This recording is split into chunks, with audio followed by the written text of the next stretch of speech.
اعوذ باللہ من الشیطان الرجیم، بسم اللہ الرحمن الرحیم۔ رمضان المبارک کے 12ویں دن کی دعا۔ اللہم زینی فیہ بالستر والعفاف۔ اے میرے اللہ، مجھے اس دن پردہ پوشی اور پاک دامنی سے آراستہ کر دے۔ وَاسْتُرْنِي فِيهِ بِلِبَاسِ الْقُنُوِّ وَالْکَفَاف۔ اور مجھے آج کے دن قناعت اور خودداری کا لباس عطا کر دے۔ وَاحْمِلْنِي فِيهِ عَلَى الْعَدْلِ وَالْإِنصَافِ۔ اور مجھے عدل و انصاف پر آمادہ کر دے۔ وَآمِنِي فِيهِ مِنْ كُلِّ مَا أَخَافُ بِعِصْمَتِكَ يَا عِصْمَةَ الْخَائِفِينَ۔ اور مجھے امن و امان عطا کر دے ہر اس چیز سے جس سے خوف کھاتا ہوں۔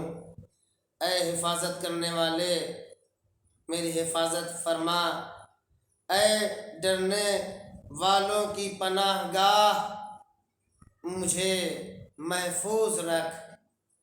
یہاں پر اہم مطالب جو بیان ہوئے ہیں، پہلا مطلب جو ہے وہ ستر و عفت کا مسئلہ ہے کہ انسان سب سے پہلے یہ دعا ہے کہ ستر لغوی کے معنی یعنی چھپانا اور ڈھکنا اور پوشیدہ کرنا ہے۔ انسان یہ دعا کر رہا ہے، پالنے والے میرے گناہوں کو چھپا دے، میرے عیوب کو چھپا دے۔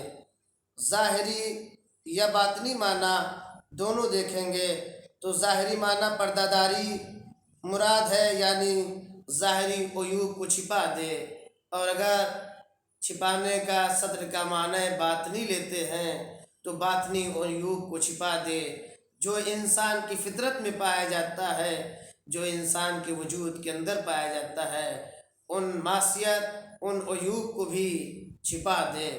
اس لیے کہ اللہ کی صفت یہ ہے کہ خدا ستار العیوب ہے، وہ لوگوں کے عیوب کو ایک دوسرے سے چھپاتا ہے اور ظاہر نہیں کرتا۔ اگر عیوب اور غلطیوں کو ہماری ظاہر کرتا تو انسان ایک دوسرے کو منہ دکھانے کے قابل نہیں رہتا، باپ بیٹے کے سامنے جانے کے لائق نہیں ہوتا، بھائی بھائی کے سامنے اپنے عیوب کی وجہ سے سامنا نہیں کر سکتا تھا۔ اس لیے حکم پروردگار یہ ہے کہ تم بندوں کے عیوب کو چھپاؤ، دوسروں کو پتہ نہ چلے، اور اپنے جو ہے دوسرے کو عیوب کے اوپر پردہ ڈالو۔ اگر انسان دوسرے کے عیوب کے اوپر پردہ ڈالتا ہے تو وہ ستار العیوب اس انسان کے عیوب پر پردہ ڈال دیتا ہے، اس لیے کہ اس کے بندوں کے گناہوں کو چھپانے سے خدا راضی ہوتا ہے اور محشر میں اس کے گناہوں پر بھی پردہ ڈال دیتا ہے۔ اس کے بعد کی دعا یہ ہے کہ پالنے والے ہمیں قناعت کی جو ہے یہ عادت عطا کر دے تاکہ ہم قناعت کر سکیں۔ خدایا ہمیں آج صدر اور عفت کے زیور سے مزین کر، اور اس کے بعد جہنم سے ہمیں محفوظ فرما، اور عفت اس کے بعد جب ہمارے عیوب کو پوشیدہ کر دے گا تو ہمیں عفت عطا کر دے۔ عفت کے اقسام پائے جاتے ہیں۔ عفت فکری وہ ہے جو بندہ مومن اپنی فکر پر عفت پیدا کرتا ہے تاکہ فکری اعتبار سے گناہ انجام نہ دینے پائے، دل و دماغ میں اور سوچ میں گناہ نہ آنے پائے۔ کیوں؟ اس لیے کہ امام جعفر صادق علیہ السلام فرماتے ہیں کہ جب عفت فکری کے بارے میں کہ کہا کہ جب بھی بندہ مومن کسی گناہ کی فکر کرتا ہے، کسی گناہ کے بارے میں سوچتا ہے، تو کبھی وہی فکر اس کے رزق سے محروم ہونے کا سبب بن جاتی ہے۔ اسی سوچ کی وجہ سے وہ انسان اپنے رزق سے محروم ہو جاتا ہے۔ دوسری عفت نگاہی ہے۔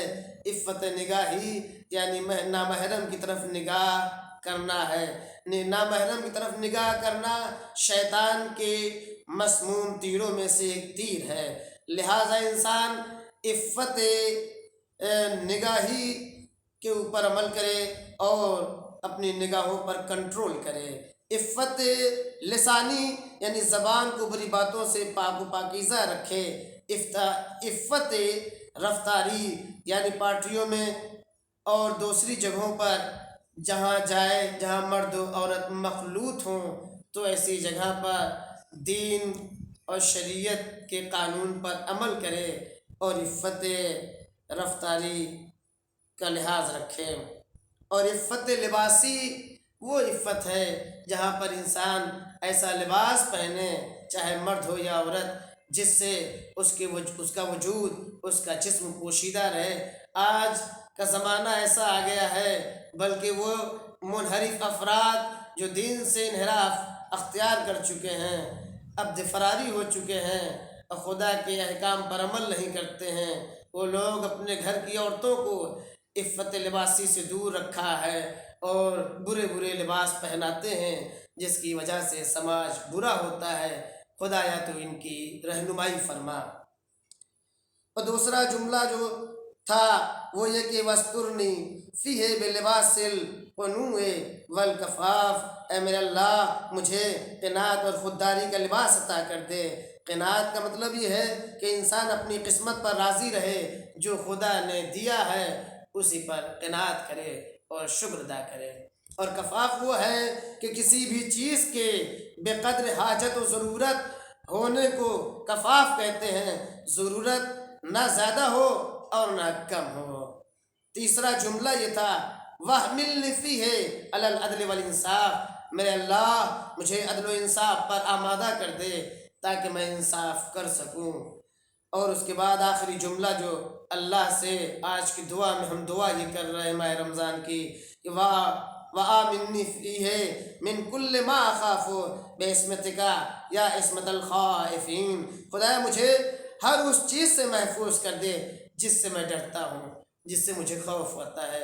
انسان ہر چیز سے اپنے خدا سے دعا کرتا ہے، چاہے یہاں کا خوف ہو یا کہ مرنے کے بعد کا خوف ہو، ہر وہ چیز جس سے ہمیں خوف ہوتا ہے پالنے والے امن و امان میں رکھ۔ ہر انسان ہر چیز سے ڈرتا ہے، دنیا میں انسان جو ڈرتا ہے عزت کے خوف سے ڈرتا ہے، آبرو کے خوف سے ڈرتا ہے، تنگ دستی کے خوف سے ڈرتا ہے، پریشانیوں کے خوف سے ڈرتا ہے، اب مرنے کے بعد بھی قبر کے عذاب کے خوف سے ڈرتا ہے، سوال و جواب کے خوف سے ڈرتا ہے، برزخ کے خوف سے ڈرتا ہے، قیامت کے خوف سے ڈرتا ہے، میدان محشر میں جانے کے بعد حساب و کتاب کے خوف سے ڈرتا ہے، اور خدایا تیرے عذاب کے خوف سے ڈرتا ہے۔